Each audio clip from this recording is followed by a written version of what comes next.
คือตั้งแต่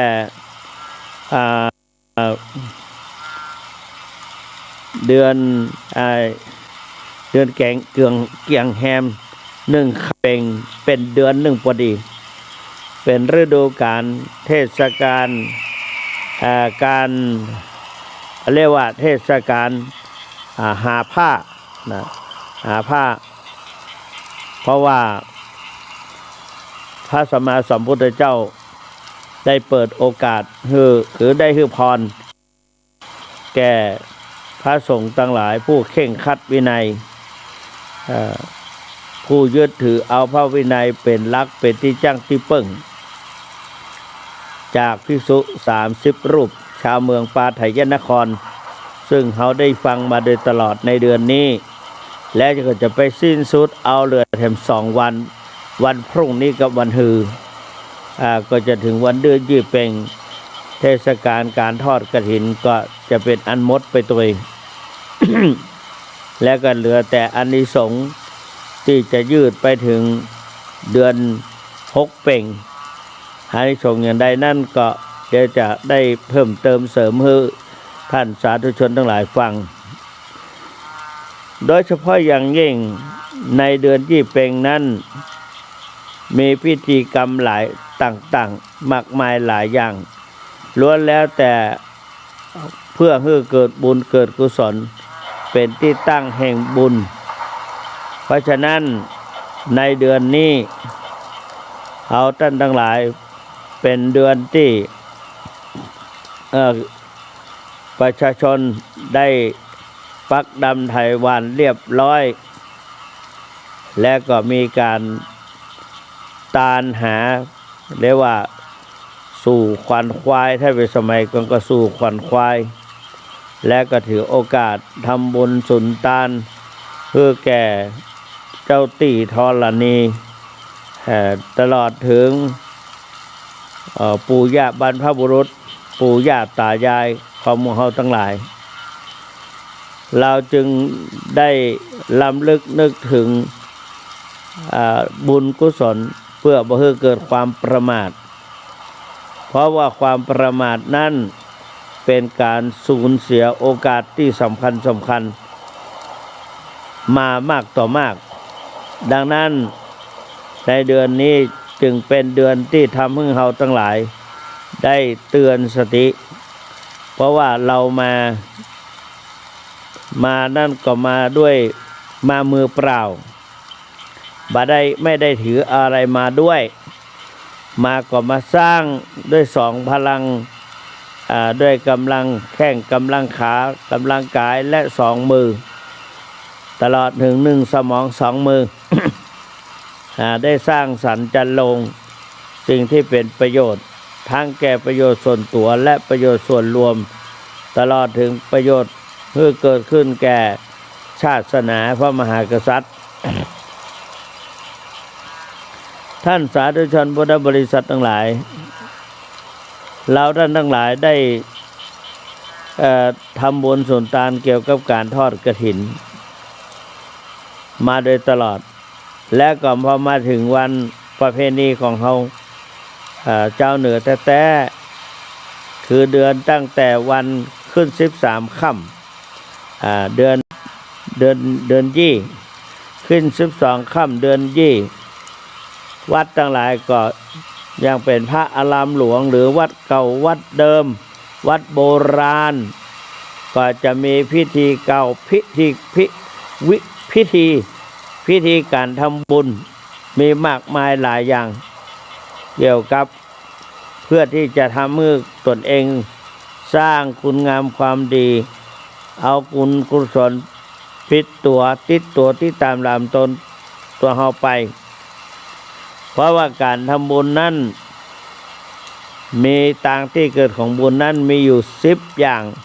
ย่อมี3อย่างนักมี10 อย่างเพิ่มแถม7ไปก็เป็น10 อย่างพอดี 1. ทานนามัยบุญสำเร็จด้วยการบริจาคทานเขาทั้งหลายก็ทานกันเป็นการเฉลี่ยความสุขเพื่อแก่คนอื่นและก็นอกจากนั้นเป็นการกำจัดมัจฉริยะ ความตนีที่เหนียวออกจากจิตจากใจของเขาไปเพราะนั้นอันเรียกว่าทานนามัยทานนั้นมีถ้าโดยยอดแต่มีอยู่3อย่าง1อามิสทานเขาคือวัตถุปัจจัยทั้ง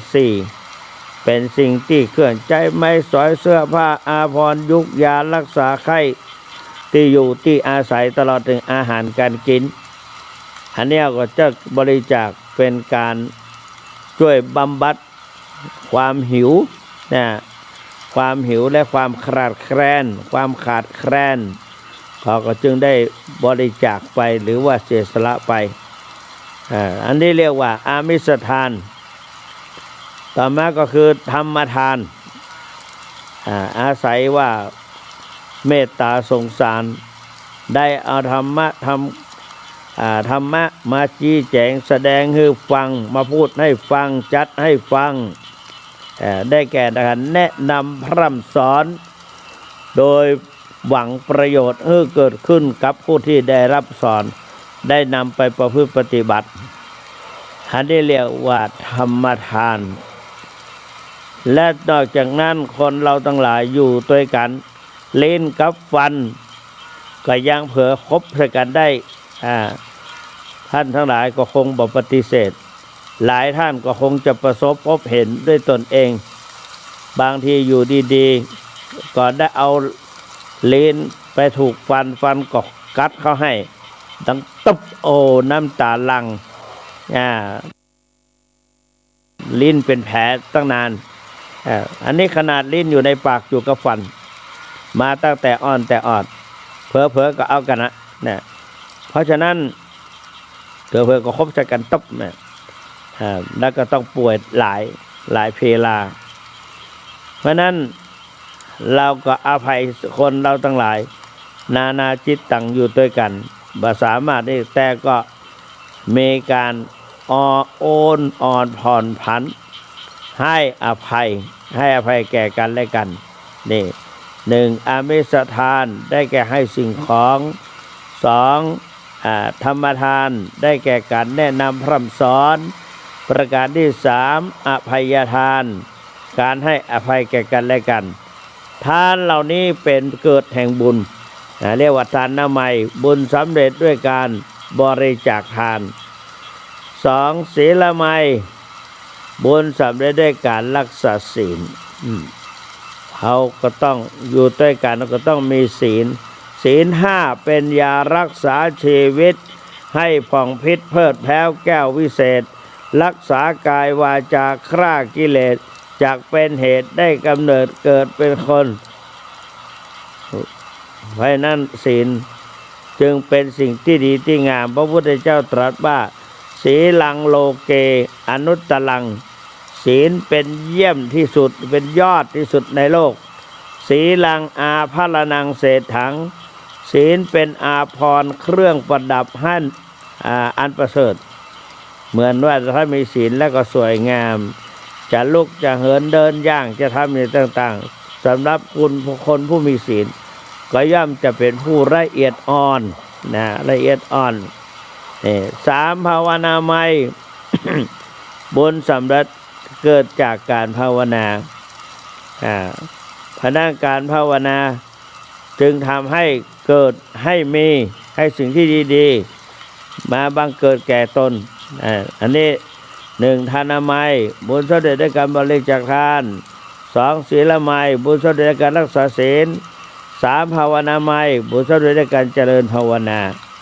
อันนี้บุญอย่างย่อมี3พิสดารมี10ก็เพิ่มขึ้นไปเช่นอปัจจยนามัยเป็นคนอ่อนน้อมถ่อมตนมีสัมมาคารวะต่อผู้รักผู้ใหญ่หรือต่อผู้มีความรู้นั้นเราจะต้องแสดงอยากให้ตัวเองได้มีความสุขก็ต้องให้เกียรติยกย่องอยากให้สังคมยกย่องให้เกียรติตัวเองอย่างไรตัวเขาก็ต้องประพฤติปฏิบัติอย่างนั้นเรียกว่า เอาปัจจยนัยบุญสำเร็จด้วยการอ่อนน้อมถ่อมตนวายาวัจจะไม่บุญบะฮักแหงแปลงมือตัวเก่าช่วยเหลือเกื้อกูลสังคมช่วยเหลือเกื้อกูลตั้งแต่พ่อแม่บิดามารดาช่วยกันทำงานหนึ่งท่านเลี้ยงมาแล้วเที่ยงด้านตอบสองทำกิจของท่านคือปัจจุบันนี้ในเรื่องลูกจะได้สนใจในหน้าที่ด้วยการงานพ่อแม่ก็บอกให้จะมีเพราะนั้นพ่อแม่ก็บ่ใจตัวเพราะเมตตาต่อลูกกลัวว่าลูกกลับมาเหนื่อยกลับจากการทำงานมาเหนื่อยกลับจากการศึกษาเล่าเรียนเหนื่อยมาพ่อแม่ก็บ่รบกวนแต่ว่าก็เลยทำให้ลูกนี่ก็ดูผิวเผินไปและนอกจากนั้นในสังคมก็บอกให้จะมีไผแนะนำพร่ำสอนมีแต่ในทางพระพุทธศาสนาเท่านั้นที่ช่วยแนะนำพร่ำสอนถือว่าเป็นหน้าที่นะ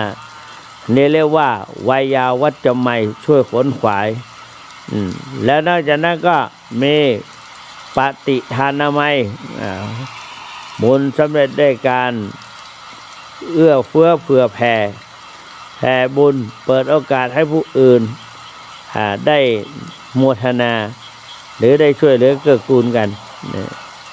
แล้วตัวเองก็ประพฤติดีปฏิบัติชอบ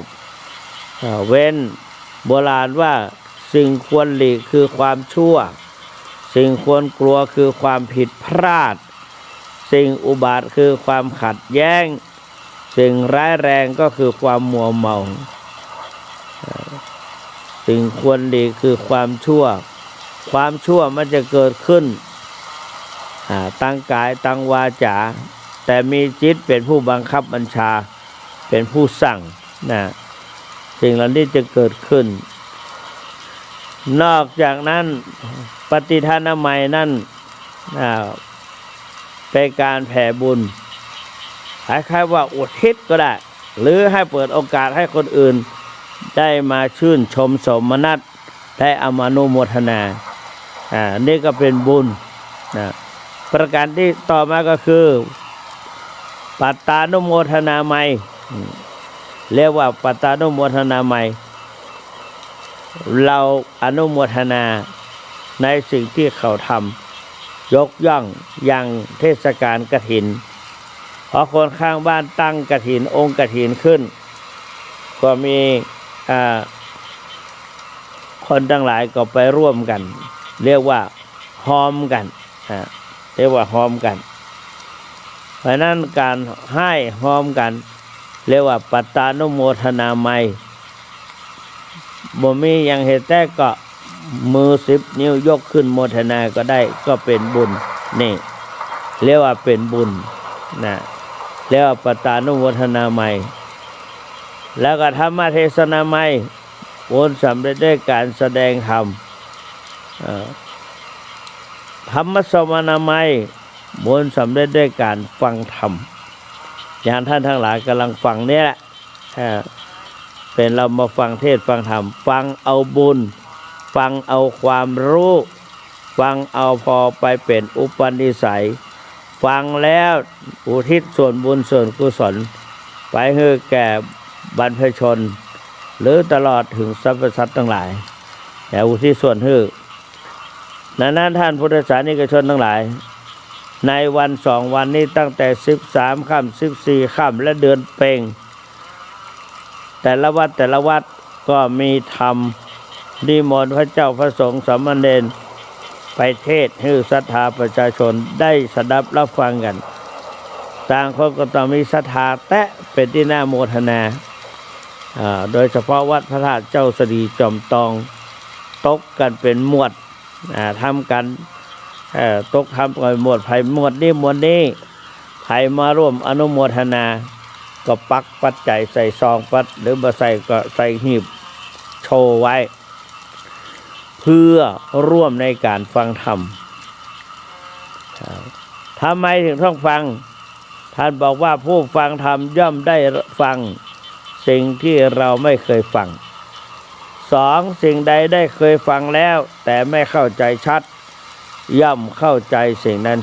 ชัด 3. บรรเทาความสงสัยเสียได้ความสงสัยลงได้เกิดสงสัยยังก็ลงบรรเทาความสงสัย 5. จิตของผู้ฟังย่อมผ่องใส 4. ทำความเห็น 5. ทำความเห็นให้ถูกต้องนะ แล้วก็ 6. จิตของผู้ฟังย่อมผ่องใสย่อมเบิกบานฉะนั้นเราก็นี่แหละอย่างที่ว่าเนี่ย 1. ทานนามัยธรรมเทศนาใหม่บุญสำเร็จได้การเทศนาแล้วก็ธรรม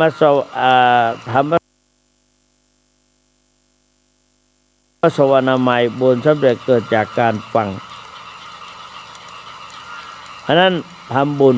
ทีนี้มาพูดถึงว่าทำบุญในวัดภายใน3 วันนี้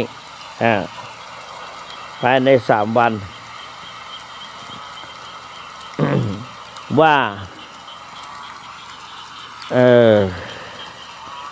วันนี้มันได้พักผ่อนตัวใดพูดไปพูดมาก็มึนๆ เพราะว่าเดี๋ยวขอจิบน้ำให้สักน้อยก่อนขออนุญาตแป๊บเดียว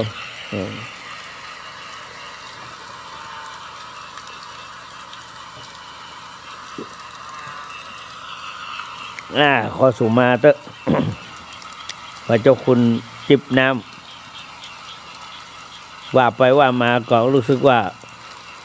จะเข้าไปในห่วงนิทราเลยต้องใส่น้ำให้จื่นหน่อยการฟังเทศน์ในวัดพระธาตุเจ้าสรีจอมทองจัด3 วันวันนี้เป็นวันแรกเริ่มตั้งแต่เวลา 9 นาฬิกาตอนแรกจะเอา 8 นาฬิกา 30หรือ 8 นาฬิกาตรงแต่พอดีคุณโยมแม่ชี2 ท่านจากกรุงเทพมาบวชประพฤติปฏิบัติธรรมก่อนที่จะถึงวันเพ็ญนั้นก็มาบวชและก็ขอฟังโอวาทก็เลยบอกว่าการบวชนั้นเป็นการลดการบวชเป็นการละการบวชเป็นการเลิกลดทิฏฐิมานะละบาปอกุศลมลทินโทษที่มีอยู่ในกายวาจาใจของเราให้หมดไปให้เหือดแห้งไปการบวชเป็นการเลิกก็คือเว้นโดยสิ้นเชิงจากบาปอกุศลโดยประการทั้งปวงท่าน2 ท่านนั้นมาบวช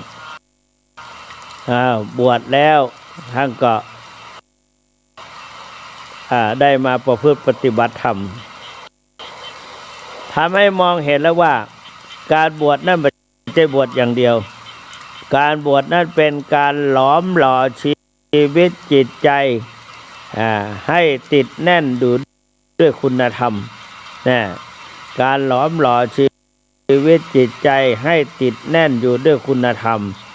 และการบวชก็เป็นการอบรมบ่มนิสัยให้ติดแน่นด้วยคุณงามความดีเมื่อบวชแล้วท่านก็ชื่อว่าบวชนั้นมีอยู่2 อย่างคือบวชกายบวชใจมาบวชแต่ใจไม่ได้บวชบอกว่าจะอยู่ในเพศใดเป็นสามเณรก็ดีเป็นพระก็ดีทางที่ดีแล้วเมื่อบวชกายแล้วก็บวชใจอีกต่อหนึ่งการบวชกายการบวชใจสำคัญกว่าการบวชกายไม่ว่าจะเป็นพระเป็นเณรตลอดถึงฤาษีชีไพรอะไรก็ตามเมื่อบวชเข้ามามันสูงบวชนั้นจะเป็นการอบรมบ่มนิสัยเป็นการที่จะให้กุศลเกิดขึ้นและยังเป็นกุศลผลบุญกุศลผลบุญติดตามตนไปตลอดสัมปรายภพภายภาคหน้าที่สำคัญที่สุดก็คือ เป็นเครื่องสนองพระคุณของผู้มีอุปการะคุณมีมารดาบิดาเป็นต้นอันนั้นบิดามารดาของเราก็เป็นผู้ที่มีความสำคัญกับเราบิดามารดานั้นเพื่อนต้องการให้ลูกให้มาบวชได้เป็นลูกเกิดมาน่ะเป็นลูกผู้ชายพ่อแม่นี่มีความหวังสมัยก่อนนะเห็นลูกชายหรือเป็นเห็นพระเห็นเนนเห็นพระเห็นเนนหรือว่านี่แหละเห็นนักบวชต่างๆก็ปลื้มใจนะเมื่อลูกโตมาแล้วก็ให้ลูกเข้ามาบวชเป็นเนนบ้างเป็นนี่บ้างนะเพื่อที่จะให้กุศลผลบุญหวังว่าจะได้เกาะชายผ้าเหลืองข้ามโอคะสงสารไม่ต้องเวียนว่ายตายเกิดเพราะฉะนั้นมีลูกชายจึงถือว่าได้สมบัติได้สิ่งที่ของมีคุณมีค่าก็จึงนี่แหละเป็นพ่อแม่ของลูกเต้าเราหลานเลนนี่อันนั้นยิ่งลูกได้แสดงธรรมหัวพ่อแม่ยิ่งดีอกดีใจใหญ่เลยลูกได้บวชมาแล้วก็แสดงธรรมให้ฟังเอาธรรมะมาโปรดพ่อแม่ก็เหมือนว่าจะได้เกาะชายผ้าเหลืองหน้านี่แหละอานิสงส์การเทศเรียกว่าวันนี้เป็นวันเทศอยู่3-4-5ผูกเพราะว่าวัดพระธาตุเจ้าสลีจอมตองโดยพระเดชพระคุณหลวงปู่ได้ทำเอาวัฒนะผูกแรกกันแรกก็คือเอาพระธรรมจักรกับวัตนสูตรธรรมจักรกับวัตนสูตรตอนอธิบายขยายความฟังเมื่อกับธรรมจักรก็คือเป็นธรรมจักรว่าเอวเมสุตังเอกังสมัยยังภควาภาลานาสียังวิหารติอิสิปตเนมิคตเยเอสิระเวเมภิกเวอันตาปภัจิเตนันเสวิตภาโยจายังกาเมสุกามสุขันธิกานุโยโคหิโนคัมโมโปรุจันนิโกอนาลิโยอนาดสันนิโตโยจายังอัตตกิลมัทานุโยโคทุโคอนาลิโยอนาถสันหิโตเป็นภาษาบาลีแต่ถ้าไปแปลเป็นไทยแล้วเราก็จะได้ความหมายพระอานนท์ในพูดใน500 รูปที่ถ้ำสัตบัญญคูหาพระมหากัสสปะรวบรวมพระมหาเถระซึ่งล้วนแล้วแต่เป็นพระอรหันตาเป็นพระขีณาสพไปสาธยายชำระสาธยายจัดธรรมะออกเป็นหมวดหมู่เป็นกรุ๊ปโดยเลือกเอาขุนพลในทางพระพุทธศาสนา3 ท่านก็พระอานนท์2พระอุบาลีพระอุบาลีอานนท์และก็อุบาลี2 ท่านนี้พระอุบาลีนี่ทรงไว้ซึ่งพระวินัยเพราะว่าสัมมาสัมพุทธเจ้าตรัสว่าดูก่อนภิกษุทั้งหลายถึงตถาคตจากไปแล้วก็ยังเหลือพระธรรมวินัยเมื่อตราบใดธรรมะยังอยู่วินัยยังอยู่ตราบนั้นก็จะมีคนประพฤติปฏิบัติเมื่อคนประพฤติปฏิบัติก็จะได้พระพุทธศาสนาก็จะยืนยาวไปตราบเท่า5 ปันภาษาพระอานนท์ก็บทนี้พระมหากัสสปะถามบทนี้สวดบทอะไรสวดที่ไหนพระพุทธเจ้าเทศนาที่ไหน อย่างเช่นกฐินเนี่ยกฐินเนี่ยพระพุทธเจ้าแสดงที่ไหนกฐินขันธกะเนี่ยกฐินขันธกะว่าด้วยกฐินกฐินนั่นก็เป็นที่ทราบกันอยู่แล้วมาจากที่พระเจ้าจำพรรษาและไม่ไปนอนอ้างแรมคืนที่ไหนยึดมั่นในธรรมวินัยของพระสัมมาสัมพุทธเจ้าพอพูดมาถึงตรงนี้คิดได้ว่ามีผู้รู้ได้ประพันธ์ไว้ว่ามีวินัยต้องตั้งใจอยู่ในกฎมีวินัยต้องกำหนดสิ่งทั้งหลายมีวินัยต้องสุภาพไม่หยาบคายมีวินัยต้องทำลายสิ่งเลวทรามมีวินัยต้องรักเรื่องศักดิ์ศรีมีวินัยต้องทำดีคนไม่หยามมีวินัยต้องอุตสาห์พยายามมีวินัยต้องรักงามรักความดีนี่ในฉะนั้นวินัยยังอยู่ถ้าสมัยก่อนก็จะถือวินัยปัจจุบันก็ถือวินัยธรรมะพระพุทธเจ้าก็นำมาสอนชื่อว่าจะได้เป็นหมวดเป็นหมู่พาโนนไว้ถ้าขึ้นต้นด้วยว่าเอวัมเมโสตังเอกังสมายังพระธรรมจักรปวัตตสูตรเนี่ยตรัสตรงไหนตรัสเรื่องอะไรก็พระพุทธเจ้าในตำบลอุรุเวลาเสนานิคมพระโมกขพระอัญญากลทัญญะ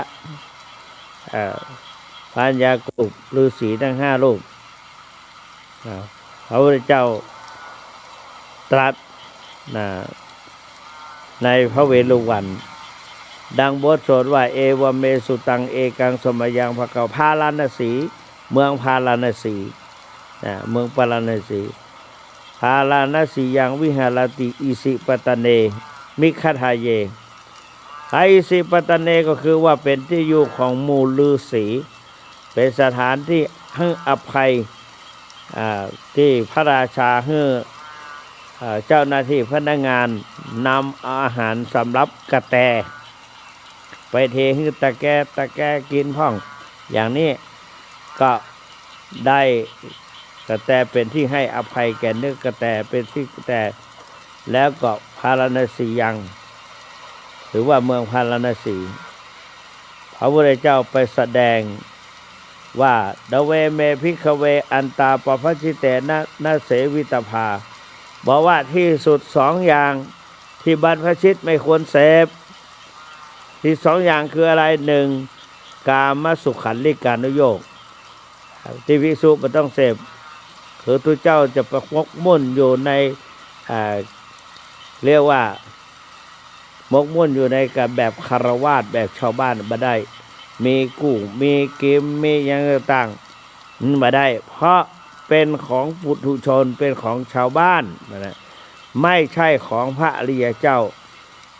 พระพุทธเจ้าก็เน้นแล้วก็นอกจากนั้นอัตตกิลมัฏฐานุโยคอัตตกิลมัฏฐานุโยโคทุกโขอนาลิโยอนาทิสันติโตเรียกว่าอัตตกิริยภายโยคคือในธรรมบอกว่าคนในสมัยก่อนนั้นมีอยู่2 ชนิด1เที่ยวอะไรกีฬาพิชาอะไรกีฬาบัตรอะไรพวกเนี้ยในเรื่องเป็นถือว่าเป็นกีฬาเป็นนักเล่นอย่างต่างๆเล่นไพ่ไปเฮโลไฮโลตลอดถึงอย่างต่างๆยิงนกตกปลาชนไก่ชนวัวเนี่ยปัจจุบันนี้ก็มีไปดูใน Google ใครอยากได้เห็นอะไรหยังก็ได้เห็นมัดว่างั้นก็อันนี้พระพุทธเจ้าจะตรัสเรียกว่ากามสุขันลิกานุโยคถามเพื่อต้องหลงมัวเมาอยู่ในสิ่งเหล่านี้บ่สามารถจะถอนตัวขึ้นเหมือนเปรียบเหมือนช้างแก่ตกหลุมตกในป่าโคลนตมสระที่มีโคลนตมลึกๆขนาดช้าง ยังไปติดได้บ่สามารถจะออกได้ในในใน YouTube ก็มีควายตัวเบ้อเริ่มไปนอนในโคลนแล้วก็ขึ้นมาได้โคลนดูดคนอย่างแล้วพวกก็ไปช่วยกันออกมาชันใดมนุษย์เราทั้งหลายถ้าลุ่มหลงสิ่งเหล่านี้ก็บ่สามารถจะถอนตัวได้จนถึงชราเนี่ยเลยมีโมหะความหลงมัวเมาสำคัญมั่นหมายว่าสิ่งเหล่านี้เป็นสิ่งที่อำนวยความสุขให้แก่มนุษย์ทั้งหลายพระพุทธเจ้าว่าอย่างนี้ไม่ใช่ของภิกษุไม่ใช่ของนักบวชประการที่สองในพระธรรมจักรปวัตตนสูตรถ้าได้กล่าวถึงว่ามีชายคนหนึ่งอุปมาอุปมาอันนี้เรียกว่าอัตตกิลมัฏฐานุโยคการทรมานร่างกายให้ได้รับความลำบากคือก่อไฟไว้4 ทิศก่อไฟไว้4 ทิศทั้งว่าด้านหน้าข้างซ้ายข้างขวาแล้วก็ด้านหลังแต่ส่วนตั้งบนนั้นไม่มีที่มุงที่บังมีแสงแดดแผดเผาร้อนเอามาเล่าไหม้ไหม้ร้อนเล่าเอาไหม้ตัวเก่าเป็นการที่ทำให้ทรมานที่สุดทรมานที่สุดเพราะร้อนไฟนี่ก็ทรมานอยู่แล้วแต่ข้างบนก็ไปร้อนด้วยแสงอาทิตย์แถมแต่สิ่งเหล่านี้ทุกโขเป็นทุกทุกโขเป็นทุกไม่ใช่อนัตติโยไม่ใช่สิ่งที่ประเสริฐไม่ใช่ของประเสริฐเป็นเหตุนำทุกข์มาให้เกิดขึ้นอันนี้เรียกว่าที่สุด2 อย่างที่บรรพชิตไม่ควรเสพแต่พระเจ้าก็มาตรัสมัชฌิมาปฏิปทามัชฌิมาปฏิปทาได้แก่ในตัวบทในส่วนของธรรมจักรว่าสัมมาทิฏฐิสัมมาสังกัปโปสัมมาวาจาสัมมากัมมันโตสัมมาอาชีโวสัมมาวายาโมสัมมาสติสัมมาสมาธิย่อลงแล้วได้แก่ไตรสิกขาคือศีลสมาธิปัญญามีครั้งหนึ่ง พระเจ้าคุณของอู้เอี้ยไปเทศว่าอริยมรรคมีองค์8ย่อลงแล้วได้เหลือ3ได้แก่ศีลสมาธิปัญญาพอดีแม่ชีวัดม่อนฤาษีตอนนั้นอาตมาไปเทศปุ้นหมู่บ้านเนี่ยในตัวเมืองเชียงใหม่ใกล้ๆเมืองเชียงใหม่เป็นหมู่บ้านเมื่อกี้ก็ยังกึดออกอยู่แต่ประเดี๋ยวนี้กึดบอกละจำมันเถอะบ้านยังก็เป็นยัง เพราะมีรองศาสตราจารย์ อภิรมย์ไปซื้อหมู่บ้านนั้นซื้อบ้านอยู่หลังหนึ่ง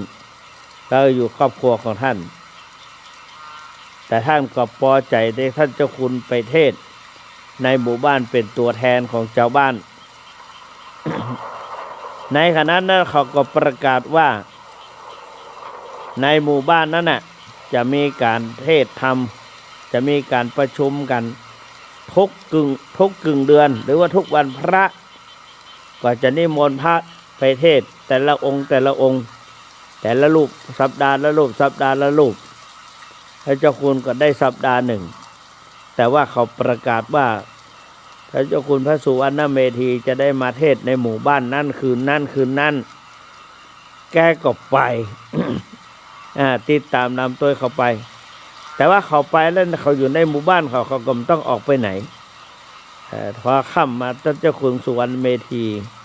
พร้อมด้วยคนขับรถก็เอารถเข้าไปขากลับแม่ชีนั่นขอกลับด้วยแต่พอดีรถนั้นเป็นรถแคปพระเจ้าคุณก็นั่งหน้าแคปหลังก็ให้แกนั่งให้นั่งคนเดียวเพราะว่ามีแคปคนเดียวแล้วก็โชเฟอร์เราก็โชเฟอร์นั่งด้วยกันแม่ชีนั่นก็นั่งแคปพ พอนั่งไปนั่งมาแกก็อุทานขึ้นว่าท่านเจ้าคุณสุวรรณเมธีสอนผิดได้บอกว่าไตรสิกขาคือศีลสมาธิปัญญามันต้องปัญญาก่อนนะปัญญาแล้วก็ศีลสมาธิเราเรียนมาตั้งแต่เป็นสามเณรตัวน้อยๆไตรสิกขาคือศีลสมาธิปัญญาแต่เราก็ไม่ว่าอะไรก็บอกอย่างเงียบถ้าเจ้าคุณเงียบเหมือนเป่าสาก ไม่มีเสียงตอบแต่ไม่ชีแล้วก็อยากจะขยายก็ขยายไปแล้วก็ฟังไปด้วยและท่านก็ท่องให้ฟัง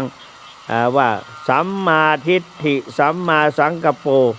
สัมมาทิฏฐิปัญญาอันเห็นชอบคือเห็นอริยสัจสี่ทุกข์สมุทัยนิโรธมรรคสัมมาสัมมาทิฏฐิสัมมาสังกัปปะคือความคิดความดำริชอบคือหนึ่งดำริจะออกจากกามดำริในความไม่พยาบาทดำริจะไม่เบียดเบียนใครนะไม่เรียกว่าอนุปวาโทอนุปคาโต นะไม่เบียดไม่ว่าร้ายไม่กล่าวร้ายไม่อาฆาตไม่เบียดเบียนเขาอะไรต่างๆนั่นน่ะนี่ก็เป็นสัมมาทิฏฐิสัมมาสังกัปโปสัมมาทิฏฐิสัมมาทิฏฐิสัมมาทิฏฐิสัมมาสังกัปปะก็เป็นตัวปัญญาส่วนสัมมากัมมันตะสัมมาวาจาสัมมาอาชีวะสัมมาอาชีวะอันนี้เป็นศีลสิกขานะส่วนสัมมาวายามะสัมมาสติสัมมาสมาธิเป็นตัวปัญญาเรียกว่าปัญญาสิกขาพระพุทธเจ้าสรุปศีลสมาธิปัญญาก็รวมอยู่ในอริยมรรคมีองค์8เนี่ยเพราะฉะนั้นท่านจึงบอกว่าตัวพระพุทธเจ้าสอนอริยมรรคมีองค์8คือศีลสมาธิศีลสัมมาทิฏฐิสัมมาสังกัปปะคือมีให้มีปัญญาให้มีปัญญาสัมมาทิฏฐิปัญญาอันเห็นชอบคือเห็นอริยสัจสี่สัมมาสังกัปปะดำริชอบคือความคิดชอบปรารภแต่ตนเองในทางที่ดีว่าต่อมาหรือว่าตั้งสัจจะอธิษฐานในใจว่าพรรษาที่ผ่านมานี้ข้าพเจ้าจะไม่ประพฤติผิดทางกายทางวาจาจะไม่ทำร่วงละเมิดศีลท่านก็เรียกว่าเนี่ยสัมมาทิฏฐิสัมมาสังกัปปะอันนี้เรียกว่าแต่ว่าในทางปฏิบัติหลวงพ่อทองนำมาสอน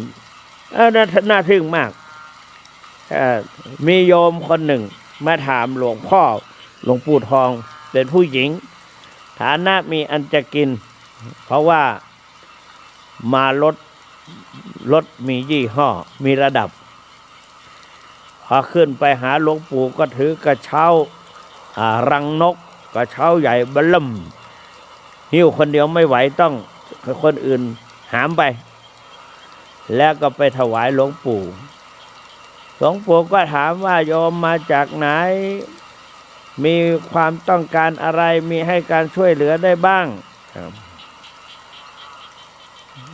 เขาก็ถวายทานเรียบร้อยเขาก็บอกว่าเมื่อหลวงปู่เปิดโอกาสให้ก็จะขออนุญาตถามเกี่ยวกับการปฏิบัติวิปัสสนากรรมฐานในแนวสติปัฏฐาน4จะเริ่มปฏิบัติตรงไหนก่อนปฏิบัติอย่างไรถามอย่างนี้นะถามตรง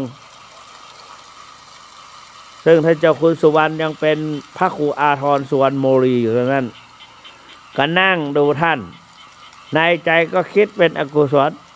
ดูซิว่าจะตอบเขาว่ายังไงจะตอบเปิ้นว่าจะใด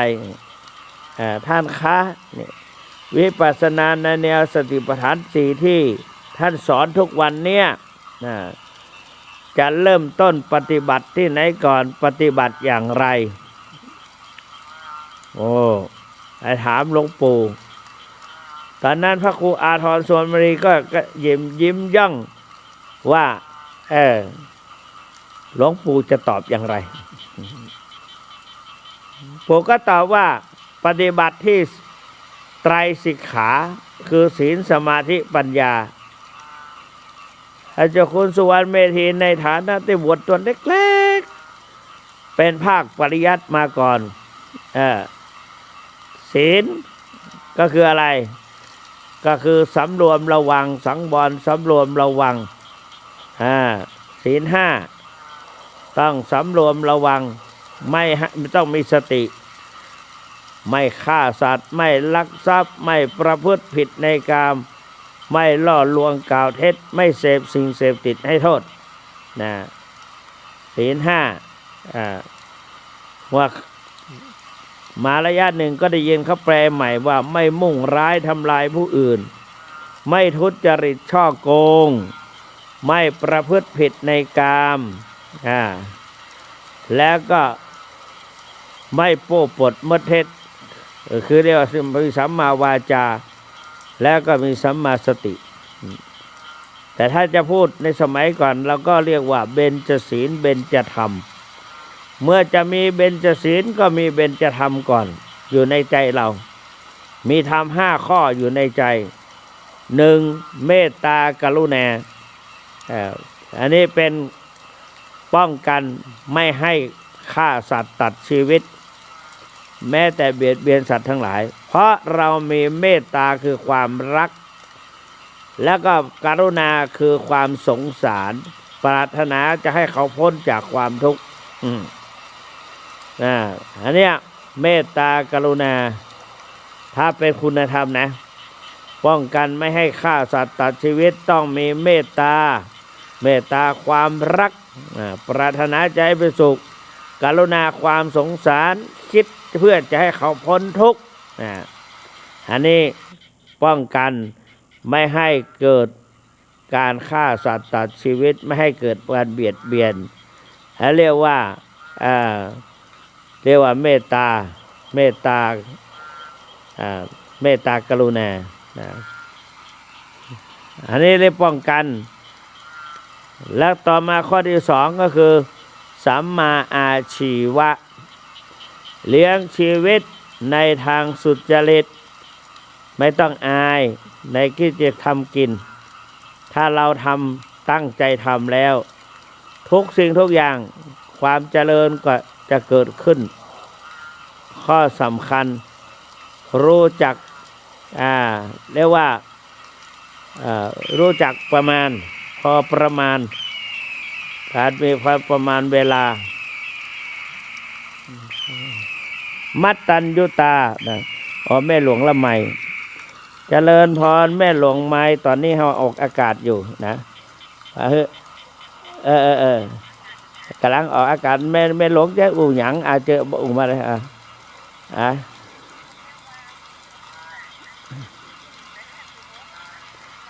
เดี๋ยวก็ได้มาถึงที่หลังนะเพราะ9 โมงเปิ่นเริ่มพอดีเป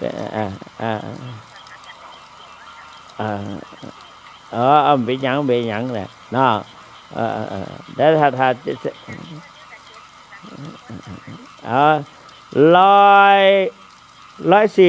104.5ใช่ไหม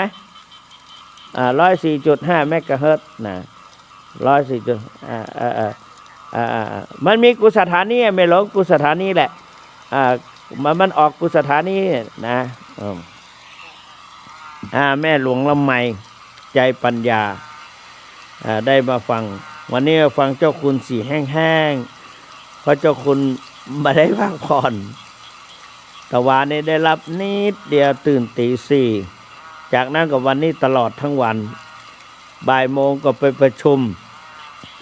เกี่ยวกับการจะสอบนักธรรมชั้นโทชั้นเอกเมื่อก่อนนั้นแม่กองทำสนามหลวงได้เอาไว้เป็นจุด ที่อำเภอจอมทองนี่มี8อำเภอแกหาอำเภอสันปะตองอำเภอแม่วางอำเภอดอยหล่ออำเภอแม่แจ่มอมก๋อยดอยเต่าฮอดแล้วก็จอมทอง8อำเภอมาสอบที่วัดพระธาตุ4จอมทองนักทำโททำเอกแต่ว่าเปลี่ยนใหม่ตอนนี้โควิดมันแรงก็เลยเปลี่ยนเป็นอำเภอของแต่ละอำเภอโดยมอบให้เจ้าคณะอำเภอเป็นผู้จัดการสนามสอบโดยเบ็ดเสร็จกูเตื้อเนี่ยเราเป็นเจ้าของสถานที่อำนวยความสะดวกเพื่อแก่พระสงฆ์ทั้งหลายพระเถระพระเถระแล้วก็อำนวยความสะดวกเพื่อแก่นักเรียนหรือว่านักศึกษาผู้จะเข้าสอบเราต้องอำนวยความสะดวกสถานที่ตลอดถึงข้าวน้ำโภชนาอาหารแต่คราวนี้เราต้องเป็นถ้าแต่เจ้าคณะอำเภอแต่ละอำเภอต้องเป็นผู้อำนวยการสอบสำนักสอบได้หน่วยสอบแต่ละหน่วยหรือสถานที่สอบสำหรับแต่ละที่ เพราะนั้นเราก็ย้ำข้อตอกย้ำกระชับชิดว่าอย่าให้เกิดการทุจริตอย่าให้นั่งใกล้กันแล้วก็ป้องกันโควิดก็มีการปัจจุบันนี้การคมนาคมติดต่อกับสะดวกยิ่งภายในอำเภอเดียวกันบ่ให้มีการเลี้ยงไม่ถวายภัตตาหารเพลให้ฉันเฉพาะวัดของแต่ละท่านก็ฉันวันๆซะหน่อยไวๆหน่อยเช่นวันนี้เพราะว่าพอ 12:30 นาทีให้เปิดประชุมทันทีแล้วก็ไม่ให้พูดมากแล้วก็เชิญผู้ได้ว่าเจ้าหน้าที่ท้องถิ่นเช่นนายอำเภอของแต่ละอำเภอให้มามีส่วนร่วมให้มาถวายบังคมเปิดกรวยถวายบังคมต่อพระบรมฉายาลักษณ์หรือฉายาทิศลักษณ์ของพระบาทสมเด็จพระเจ้าอยู่หัวเปิดกรวยและก็ถวายนมัสการเครื่องสักการะแด่สมเด็จพระมหาสมณเจ้ากรมพระยาวชิรยานวโรรสนอกจากนั้นก็อ่านกฎระเบียบการสอบให้นักเรียนฟังอย่างเคร่งครัดแม้แต่การเสิร์ฟน้ำเสิร์ฟอะไรต่างๆก็ไม่ต้องเสิร์ฟด้วยกระบอกหรือใส่แก้วให้โดยให้ใส่ในขวดมีกล้องดูดให้มีหลอดดูดให้ในเรื่องความสุจริตห้ามนักเรียนผู้สอบนำโทรศัพท์มือถือแท็บเล็ตอะไรต่างๆเข้าในห้องสอบและโดยก็ตรวจดูแลอำนวยความสะดวกไม่ให้นั่งติดกันให้ห่างๆแล้วก็ไม่ให้บุคคลภายนอกเข้ามายุ่งเกี่ยวส่วนห้องน้ำห้องสุขาก็ให้ตรวจดูแลตรวจตราดูให้ดีให้มีเจลหรือแอลกอฮอล์ล้างมืออะไรต่างๆแล้วก็ผ้าแมสให้อำนวยความสะดวกให้ตลอดถึงอะไรต่างๆก็รู้สึกว่าจะเข้มงวดกวดขันนอกจากนั้นก็เราไม่รู้ว่าตัวแทนของแม่กองทัพสนามหลวงคือใครเขาจะไม่บอกจะมาท่านจะมาหรือไม่มานั่นก็เป็นอีกเรื่องหนึ่งกรรมการโดยตรงก็ได้แก่เจ้าคณะจังหวัดและรองจังหวัดนั้นภายนั้นแล้วก็กรรมการฝ่ายจัดเลฝ่ายกรรมการอำนวยความสะดวกกรรมการกองกลางก็ไม่ต้องมามากไม่ให้มามากไม่ให้คุกคีกันไม่ให้นั่งใกล้กันก็ป้องกันโควิดโรคโควิดกำลังระบาดจำนวนเพิ่มขึ้นทุกวันแล้วก็ชี้แจงให้ฝ่ายบ้านเมืองและทางสาธารณสุข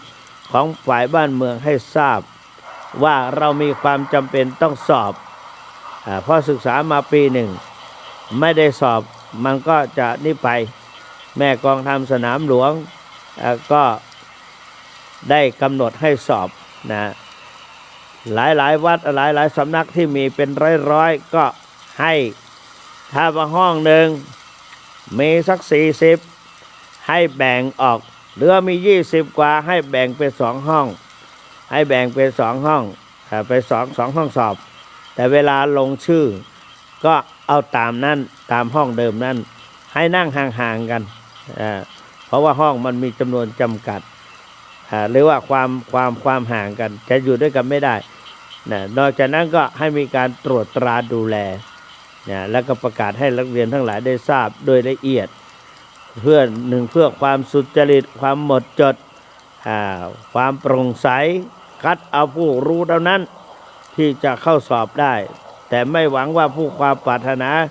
จะสอบได้แต่ไม่ได้ดูตำรับตำราไม่เตรียมพร้อมมาก็ไม่ให้ว่างั้น รู้สึกว่าจะศักดิ์สิทธิ์ขลังมากนะเราก็และส่วนการโรงทานต่างๆก็งดไม่ให้เลี้ยงแล้วก็อันนี้เป็นตัวประชุมวันนี้จะก็มาถึงกว่าเกือบจะ6 โมงละเขาอันมาก็เกือบจะ6 โมง ฉะนั้นแล้วก็ฤดูกฐินนี่ก็ยังติดต่อกันอยู่กฐินนั่นก็ยังบัดเสียงเตื้องจะไปนอกจากนั้นมีการฟังเทศน์อย่างที่ว่าตะกี้นี้การฟังเทศน์วัดพระธาตุเจ้าสรีจอมทองจัด3 วันเอาพระธรรมจักรปวัตนสูตรมาทดลองสมัยแต่ก่อนนั้นท่านเจ้าคุณสุวรรณเมธีได้เทศบรรยายเกี่ยวกับธรรมพื้นเมืองว่านะโมตัสสะภะคะวะโตอะระหะโตสัมมาสัมพุทธัสสะเอวัมเมโสตังเอกังสัมมายังภะคะวะเวลุวะเนอันนั้นน่ะ เทศเก่งแล้วก็พอจบไปแล้วก็เกี่ยวกับพระธรรมจักรปวัตนสูตรที่พระพุทธเจ้าสอนไปว่าที่สุด2 อย่างบรรพชิตไม่ควรเสพและพระพุทธเจ้าก็ตรัสว่าสัมมาทิฏฐิสัมมาสังกัปโปสัมมาวาจาสัมมากัมมันทางมัชฌิมาปฏิปทาแล้วก็นี่แหละเกี่ยวกับเรื่องพระธรรมจักรปวัตนสูตรสมัยก่อนนั้นว่าและตลอดถึงความอภินิหารหรือความขลังความศักดิ์สิทธิ์ตอนที่พระธรรมเทศนากันแรกเทวบุตรเทวดาทั้งหลายตั้งแต่ท้าวจตุมหาราชทั้ง4ได้ฟังแล้วส่งเสียงสาธุการแล้วก็เสียงมันดังขึ้นไปถึงชั้นเรียกว่าภูมิมานังเตวานังสัตถังสุตวาเดจาตุมหาราชิกาเทวาสัตตมโนสาเวสุงจาตุมหาราชิกานังเทวานังสัตถังสุตวาตาวติงสาเทวาสัตตมโนสาเวสุงตาวติงสานังเทวานังสุตวานั่นแหละก็ส่งเสียงขึ้นไปชั้นแต่ละชั้นรับทอดจนถึงชั้นพรหมและก็อกนิทกพรหมเป็นแล้วก็เสร็จเรียบร้อยอันนี้เป็นอธิบายจากนั้นก็มาสรุปอานิสงส์ว่าพระธรรมจักร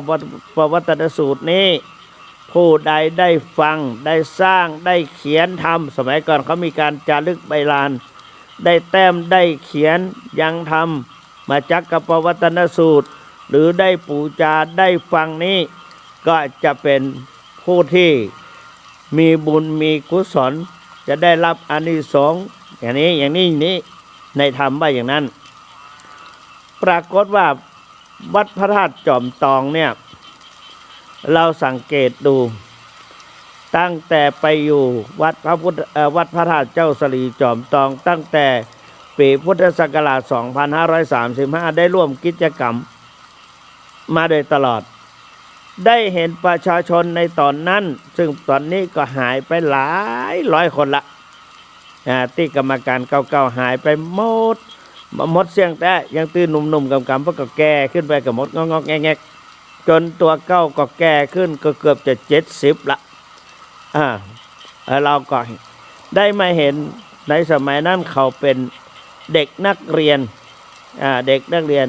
ปัจจุบันนี้เขาก็โตเป็น30 40 50 เขาก็ได้เจริญแบบเบ้าปู่จาธรรมตั้งธรรมเป็นหมวดเป็นหมวดเป็นหมวดพระเจ้าคุณพระสุวรรณเมธีเทศในธรรมจักรปวัตนสูตร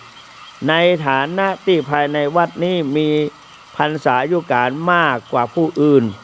ภายในวัดเมื่อก่อนเราน้อยกว่าคนอื่นปัจจุบันนี้เรามีพรรษายุการมากกว่าคนอื่นตำแหน่งอย่างต่างๆทางในอำเภอนี้เราก็สูงมากกว่าทั้งอำเภอคือได้เป็นเจ้าคณะอำเภอภายในวัดก็เป็นรักษาการเจ้าอาวาสจึงได้รับมอบหมายให้แสดงพระธรรมจักรปวัตนสูตรอ่านกำเมืองสมัยเมื่อพศ 2535 เราก็ได้เทศทำหลายๆผู้รู้สึกว่าเทศตั้งแต่ต้นๆจนสุดท้ายเราไปคล่องเสียงบัดตกไม่ไอไม่จามไม่เหน็ดไม่เหนื่อยแต่วันนี้เมื่อกลางวันนี้เวลา9 นาฬิกาขึ้นสู่ธรรมาสน์ด้วยความยากลำบากเพราะธรรมาสน์โบราณสูงขาลงนี้เกือบลงจะไม่ได้ เกือบลงไม่ได้เวลาเทศไปเนี่ยแรกๆก็เสียงดีอยู่ต่อมาก็มันยังไงกันเนี่ยตาก็พร่าตาก็พร่าดูบรรทัดล่างเป็นบรรทัดบนหรือเกิดความกังวลบรรทัดนี้เราอ่านแล้วหรือยังเทศแล้วยังเสียงก็กำหนดกระอมกระแอมไปเกือบจะไม่จบเราก็จึงมารู้สึกว่าเหมือนกับช้างแก่ตัวติดลมใจสู้แต่ว่าไม่มีกำลังไม่มีพละกำลังไม่มี power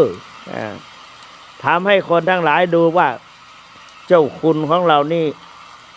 อ่อนเปรี้ยเพลียแรงไปมากแต่ใจท่านสู้นี่แหละท่านสาธุชนทั้งหลายพระพุทธเจ้าพระจักขุบาลจักขุปาละเถระตอนนั้นเป็นมหาปาละอยากจะบวชเข้ามาบวชในบวรพุทธศาสนาน้องชายบอกว่าธรรมดาคนที่จะบวชนั้นเขาแก่ๆกันแล้วเขาถึงบวชตอนนี้พี่ชายก็ยังหนุ่มยังร่างกายกำยำกำยำล่ำสันก็ให้เสวยสุขไปก่อนต่อเมื่อแก่แล้วก็ค่อยออกบวชตามประเพณีของประเทศอินเดียในสมัยนั้น ท่านจักขุบาลหรือปาละบอกว่าหัตถปาทาชลาชัชลิตาหัตถปาทาอนัสวะบอกว่ามือและเท้าของคนชราถูกชรากำจัดลูกหลานแล้วจะทำอะไรได้เนื้อหนังก็สะพังไปด้วยเส้นเอ็นทำอะไรก็งกเงินมือก็จะกราบจะยกจะอะไรก็ไม่ค่อยถูกมันจริงๆอย่างพูดว่าแม้แต่ฉันข้าวกินข้าวเมื่อก่อนนั้นเรามีกฎระเบียบในสมัยนั้นอยู่พระพุทธบาทตักผ้าเพื่อมีกฎระเบียบห้ามฉันตกให้ข้าวห้ามเข้าตกจากปากคือให้มีความสำรวมไม่ให้เสียงช้อนกระทบกับจานดังจนเป็นที่รำคาญคนอื่นแล้วไปอยู่กรุงเทพอีกกรุงเทพก็มีกฎระเบียบอีกก็รู้สึกว่าเราทำได้ดีมีความพอใจว่าตามปกติสมบัติผู้ดีเพราะฉะนั้นเขาศึกษาอย่างนี้เราทำอย่างนี้ได้แต่เรามีสมบัติผู้ดีแต่ปัจจุบันนี้สังเกตดูผู้สูงอายุเขาจะมีผ้ากันเปื้อนไว้บนตักไว้ที่ใส่ที่คอลงมาไว้ที่อกลงไปถึงหน้าตักเมื่อก่อนเราก็เห็นเขาแล้วก็ยิ้มให้ปัจจุบันนี้สาธุชนทั้งหลายเราฉันห้องในห้องเราเนี่ยก็เห็นว่ามันตกมันตกเรียกกระจายไปนี่แสดงว่าเราแก่แล้วศรัทธาสาธุชนทั้งหลายธรรมจักรก็สอนเราเพราะว่าเราแก่แล้วดังนั้นเรา ต่อไปเราเดินทางไปถึงเช่นใดเตือนมัจจุราชกำลังเตือนเราบอกว่าไผ่อย่าประมาทต่อไปนี้นะศรัทธาประชาชนทั้งหลายหนุ่มๆทั้งหลายที่เขาขึ้นมาเป็นผู้ใหญ่ในปัจจุบันเขาก็ตั้งเร่งทำบุญสุนทานเพราะว่ามองดูแล้วว่าทรัพย์สมบัติอย่างต่างๆเราต่อไปเราก็จะต้องทิ้งมันไปเขาเขียนกลอนว่าอันทรัพย์สินถิ่นฐานทั้งบ้านช่องอีกเงินทองไร่นามหาศาลเป็นสมบัติส่วนตัวได้ชั่วการจะต้องผ่านจากกันเมื่อวันตายส่วนความดีมีความสัตย์สมบัติแท้ถึงกายแก่ถึงตัวแก่กายดับอะไรนะถึงตัวแก่กายดับ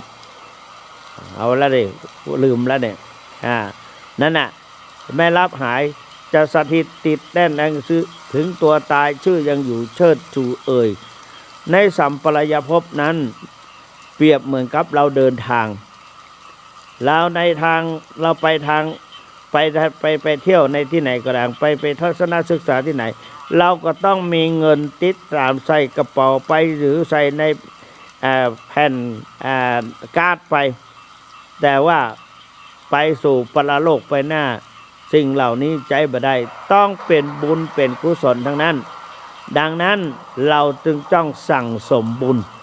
เพราะเราตายไปเนี่ยแล้วเขาก็มาลดน้ำศพเขาก็มีเปรียบเทียบอยู่4ข้อสุดท้ายว่าบัดนี้เราตายเราเอาอะไรไปบ้างแล้วเราก็ไปแต่มือเปล่านอกจากนั้นมีแต่ต้นทุนบุญกุศลเท่านั้นไม่เห็นมันก็จริงๆจังๆด้วยนะมันจริงด้วยเพราะนั้นในวันนี้มีคนเตือนอาตมาหลายคนแล้วบอกว่าเทศบรรยายไปได้1 ชั่วโมงละทีนี้ก็เหลือแถม30 นาที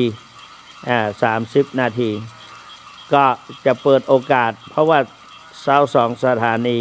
วันนี้ท่านเจ้าคุณเทศจะบรรยายฝืดเพราะว่า1ร่างกายบ่สู้เพราะว่าความอ่อนล้าแต่ว่าใจสู้เหมือนช้าง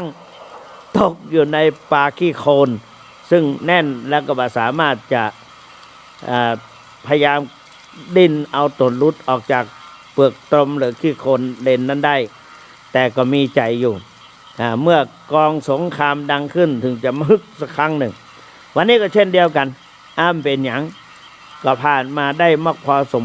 ควรนะก็ต้องสัพเพเหระวันนี้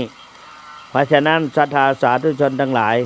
วันนี้วัดพระธาตุเจ้าจอมทองเทศธรรมธรรมจักรธรรมธรรมอย่างต่างๆแล้ววันพรุ่งนี้เป็นธรรมอานิสงส์ได้ยินท่านพระครูวิจิตรสารการ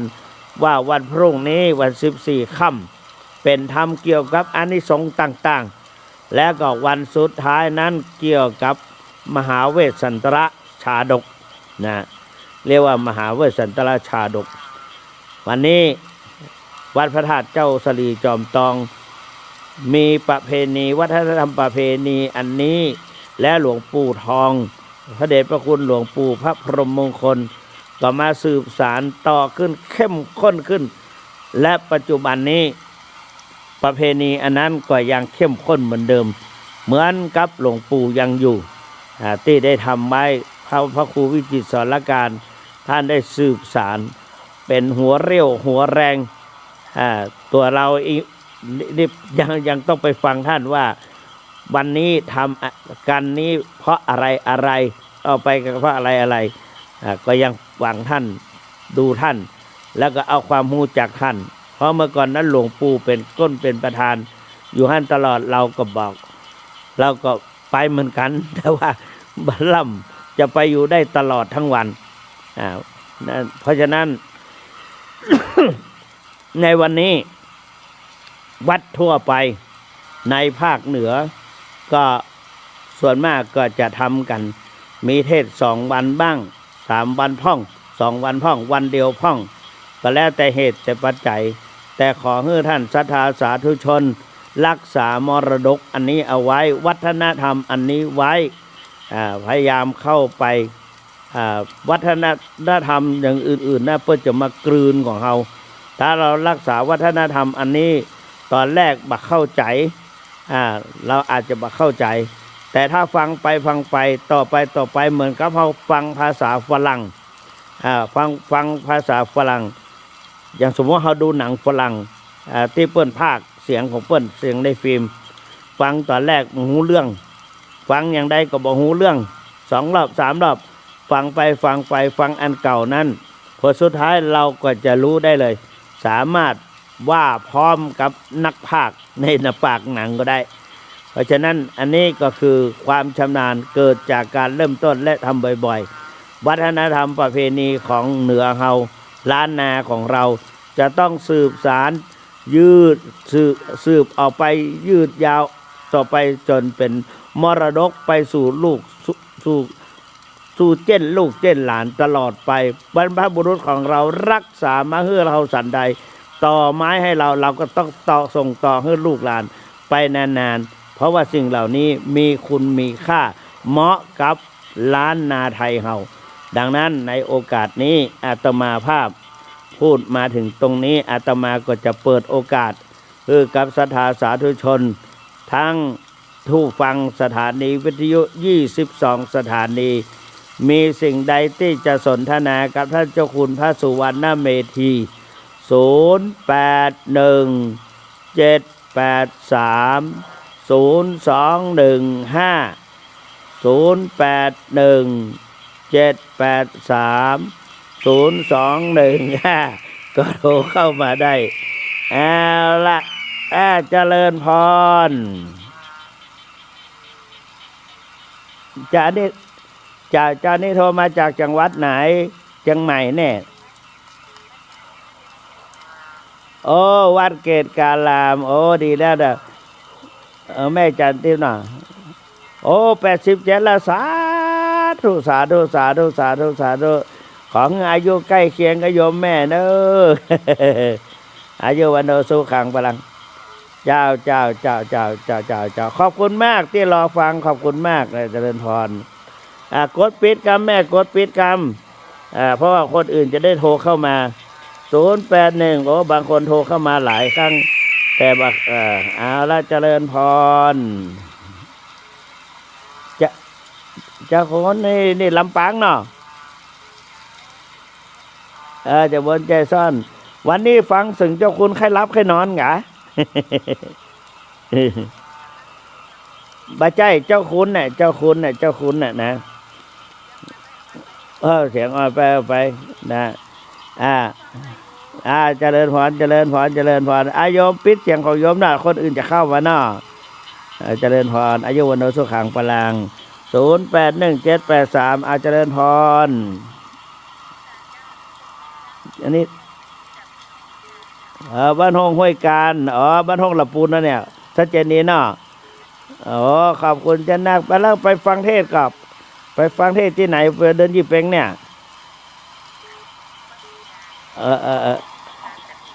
วันนี้ประธานกฐินเนาะสาธุโมทนาเด้อพี่กดปิดกรรมให้เสียงคนอื่นได้เข้าจะเจริญพรเข้ามาแล้วเจริญพร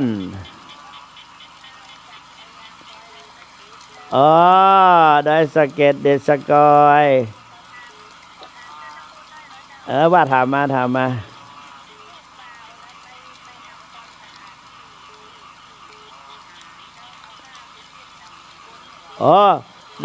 ด้บุญภาพไปเจอได้บุญละถ้าความสะอาดดีได้บุญได้กุศลแม่ก็ได้บุญทั้งโมทนาตัวบัตรกังวลเนอกดปิดกรรมเขาจะโทรก็มีคนถามกดปิดกรรมแม่081783เจริญพรโทรจากไหน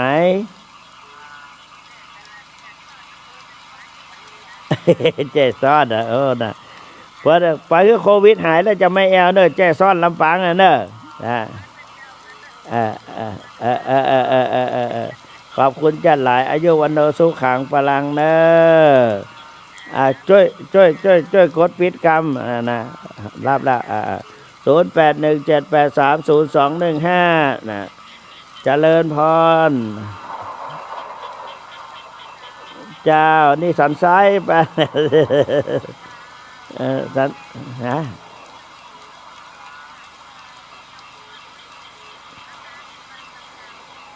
โอ้ดีสาธุอ่าอ่าอ่าดีดีละสาธุโมทนาปิดของปีตอยปิดกรรมคือคนอื่นเขาใด081783ส่งเจริญพรเจ้าอันนี้ที่ไหนได้สเก็ตเมอรี่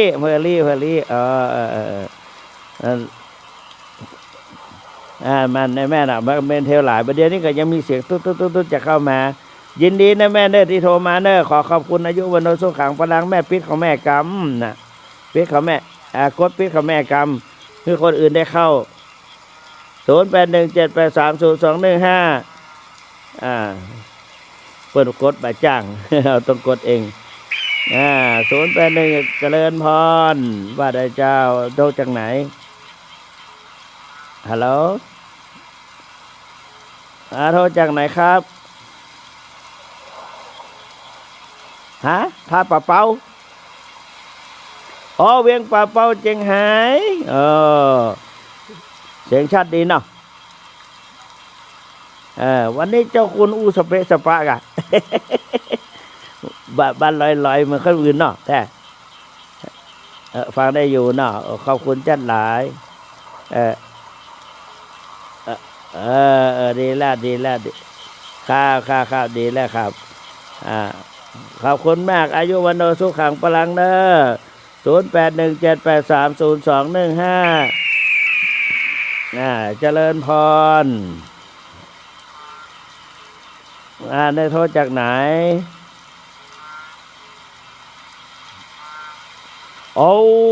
ฝังนะ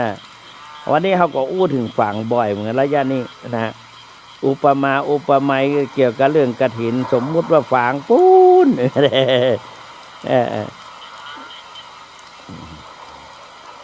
พระบาทอุดมท่านหลวงพ่อด็อกเตอร์นะนั่นน่ะเนี่ยดีละแ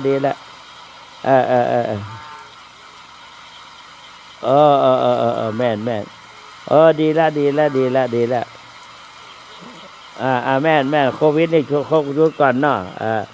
0817830215โทรเข้ามาได้เลย0817830215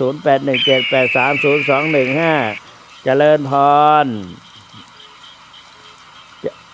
จานี่โทรจากไหนเวียงป่าเป้า2 รายแล้วเวียงป่าเป้าแล้วฟังดียินชะขอบคุณจันนาคอายุวันโนสุขังพลังขอบคุณมาก0817830215กดเข้าไปเลยนะเจริญพรนี่โทรจากไหนฮัลโหลเจ้านี่โทรจากไหนเชียงหายอำเภอพานน่ะ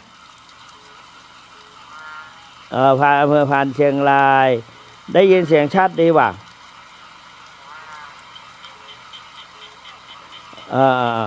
พี่น้องอำเภอพานเชียงหายโทรมาแล้วขอบคุณจ้านักอายุวันโนสุขังพลังเนอแม่ปิดของแม่ได้แล้วเนาะเขาจะมีคนจะเข้าเจริญพร0817830215โทรเข้ามาเลย0817830215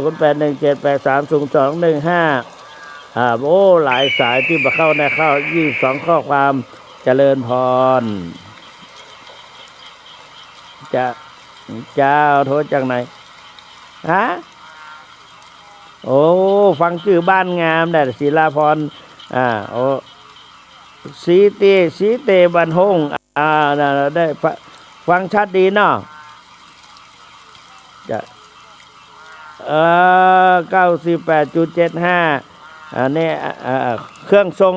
ของพระครู สังฆพานวิชัยนะที่ส่งไปเล่มเนี่ยนะเจริญพรขอบคุณมากๆค่ะโยมปิของโยมเนาะ0817830215 23 ข้อความ23 ข้อความเจริญพร เจ้านี่โทรจากไหน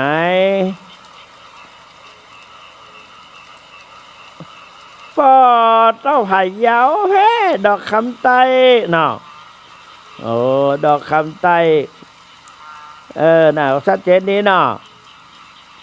แม่อายุเท่าใด66 ปีน่ะแล้วฝนตกดีกับบ้านน่ะมันมียุดละหน้าหนาวเข้ามาแล้วเนาะยินดีเนอะที่โทรไปเนอะนะบุญกุศลได้ตาได้ก็ขอพระผมรักษาแม่เนอะแม่กดปิดกรรมให้คนอื่นกดเข้ามา0817830215แม่ไม่กดฉันกดเองนะ0817830215เหลือเจริญพรเจริญพรเจ้านี่โทรจากไหนคงเปาเนี่ยเวียงป่าเป้า เวียงป่าเป้า3 ลายแล้วบ้านอะไรอย่างก็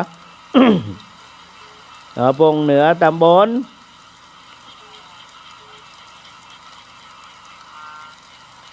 โอ้เอาพร้อมกันเลยได้ สาธุกฐินตอนเจ้าสลากตอนกลางวันตอนบ่ายเนาะสาธุโมทนาตัวเนอ0817830215เจริญพรเจ้าฮะเสมิงสาธุบุญนักกระทำบวชชีพรามบวชแล้วยังสาธุโมทนานะบวชชีพรามบวช081783021524ข้อความเจริญพรเจ้าโทรจากไหนแม่แจมโอ้แม่แจมเขาเคยมาเทศบ่อยแม่แจมเนี่ย แล้วก็อันหนาวก็ไม่แจมหนาวเนาะว่าพอหนาวเมื่อก่อนนี่หนาว3 โมง9 โมงเนี่ยพอยังหนาวสั่นกับอยู่บัดเดี๋ยวนี้ก็เป็นธรรมดาไปเหมือนกับมดเนาะขอบคุณเจ้าหลายเนอที่โทรไปเนอ0817830215 เหลือแถมข้อ8ข้อความเจริญพรเจ้าเหลือแถม10 นาทีว่าจะได้เจ้า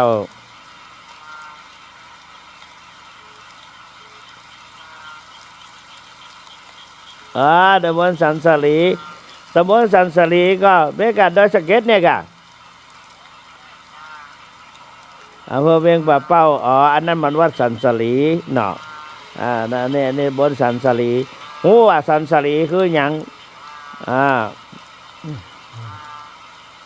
น่ะสันสลีนั่นน่ะต้นโพนั่นน่ะสันสลีนะ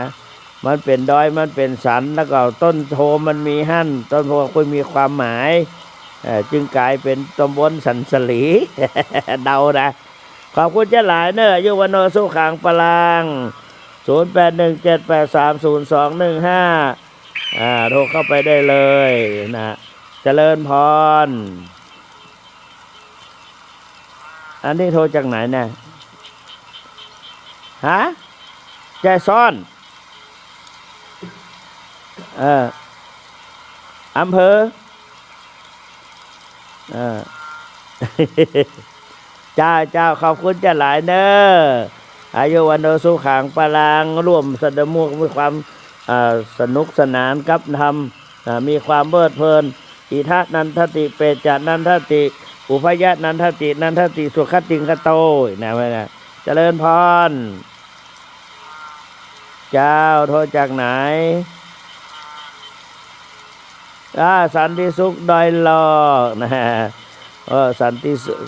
ดีละดีละเคยหันหน้าเจ้าคุณวะได้หันแล้วเนาะนะดีละดีละ อายุวันโนสุขังพลังเนอะเจ้า0817830215นะ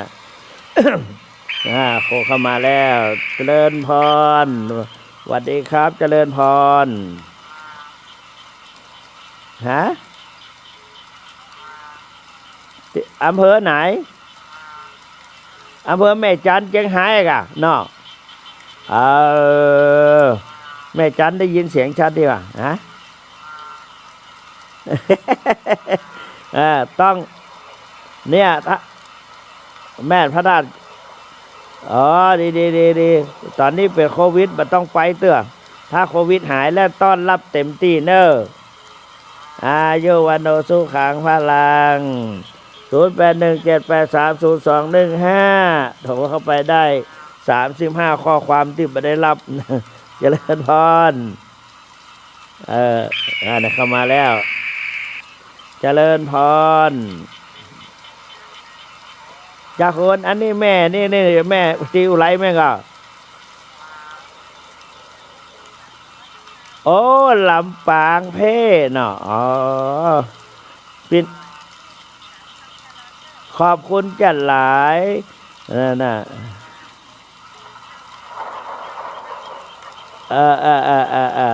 ได้จะเต้นเจ้ากำลังแบบให้สู้เลยมันดูเหมือนจ้างตกลมนะ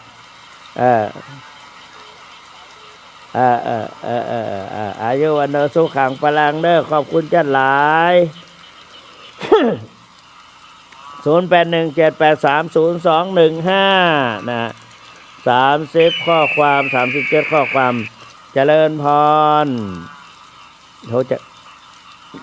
รจากไหนเนี่ยฝ่ายเห็นอำเภอเมืองเชียงใหม่เนี่ยสถานีก็ใกล้ๆเนี่ยแต่นะขอบคุณจ้าหลายขอบคุณอาจารย์วิสุวัตรโดยเนอร์นะที่ทำให้เจ้าคุณได้ออกอากาศเนี่ยเจริญพรนะ0817830215ใครจะโทรเข้าไปกู้กับเจ้าคุณก็อู้ได้มาแล้วเจริญพรครับนี่โทรจากไหนแจ้ซ่อนลำปางเนาะบ้านหลวงเมืองปานแล้วหลวงเมืองปานพระธาตุเมืองปานพระธาตุลำปางหลวงเนาะนั่นวัดหลวงปานพระธาตุเมืองปานหลวงโอ้ดีละดีพอได้ผลวันรุ่นมาเป๊กเนอะนะอายุวันถ้ามีผ้ามาขอที่เจ้าคุณสุวรรณเนอะนั่น0817830215นะกดเข้าไปได้เลย0817830215มาแล้วโทรเข้ามาแล้วเจริญพรเจ้านี่โทรจากไหนเวียงป่าเป้าสายที่4แล้วให้ที่5แล้วกันเวียงป่าเป้าน่ะเวียงป่าเป้าของอาจารย์มหาทรัพย์นรินทร์โทหลวงพ่อสุนทรปริยัติวิกรมหรือพระครูสุตตะธนวัฒน์สมัยก่อนเนาะ เปิดไปซิทพระบาทตักผ้าเดียวกันนะเจริญพรขอบคุณเจ้าหลายเนอ0817830215นะโทรเข้าไปได้ตอนนี้ก็มีคนโทรเข้าไปนักเจริญพร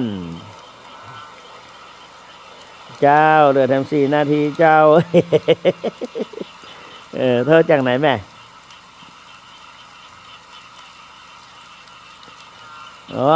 ลำปางตอนนี้อำเภอเกาะขาเนาะนะเกาะขานี่มันเป็นไม้อย่างได้มั้งเนาะเกี่ยวกับพระเจ้านี่แน่นอนเนาะเพื่อน เอาคาไปถวายพระพุทธเจ้าเนาะนะอย่างพระนอนปูคาสังกะแป้งกับมันเกี่ยวกับพระพุทธเจ้าขอบคุณเจ้านักนะแม่เนอ0817830215ก็คาลำปางโทรเข้าไปแล้ว41ข้อความมาได้รับ0817830215ใครจะมีโอกาสโทรเข้าไปเหลือทำ3 นาทีอีก3 นาทีโทรเข้ามาแล้วเจริญพรเจริญพรเจริญพรเจริญพรไม่มีกระเสียงเจ้าคุณเนี่ยเจริญพรเจริญพรแม่ดับไปเหียนี่เจริญพรนี่เจ้าได้โทรจากไหนสารพีหนองแฝกสมัยก่อนอีเกดังเนอะบทท่อง เจ้าคุณเป็นละอ่อนเจ้าคุณเป็นละอ่อน2 คนแม่ไปหอยอีเกวันค่ำสมชายนาฏศิลป์วันชัยบารมีเนี่ยนะบ้านก่อเสดียงสูงตำบลบัวกลางอำเภอสังกะแปงจังหวัดเชียงใหม่นั่นแม่ไปอีเกด้วยกะ